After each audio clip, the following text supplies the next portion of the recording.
ఎంతసేపు నల్లపూసలే కాకుండా కొద్దిగా డిఫరెంట్గా డిజైన్ ట్రై చేయాలి అని అనుకుంటే గోల్డ్కి రిలేటెడ్గా ఉండే ఈ డిజైన్ని డెఫినెట్లీ ట్రై చేయండి. కింద వచ్చేసి మనకి గ్రీన్ స్టోన్ పెండెంట్ అనేది యాడ్ చేసాము. అండ్ ఇక్కడ చూసుకున్నట్టయితే కనుక మనకి గుండ్లమాల ఇంకా చైన్ ప్యాటర్న్ అనేది ఆల్టర్నేట్గా తీసుకొని డిజైన్ చేస్తాము. సింపుల్ అండ్ బ్యూటిఫుల్ ఇంకా యూనిక్ డిజైన్ అని అయితే చెప్పుకోవచ్చు. మనకి ఇది వేసుకుంటే రియల్గా గోల్డ్ అని అనుకుంటారు.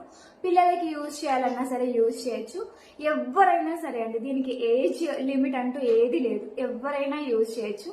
గోల్డ్ అనే అనుకుంటారు ఖచ్చితంగా. సో మనకి ఇదైతే కాస్ట్ 390 రూపీస్ పడుతుందండి. మైక్రో గోల్డ్ ప్లేటెడ్లోనే మనకి బాల్ చైన్ ఇంకా చైన్ కూడా ఏదైతే ఉందో ఇది కూడా మైక్రో గోల్డ్ ప్లేటెడ్లోనే వస్తుంది. Even the pendant also in micro gold plated. So orders place చేసుకోవాలనుకునే వాళ్ళు మిస్ అవ్వకుండా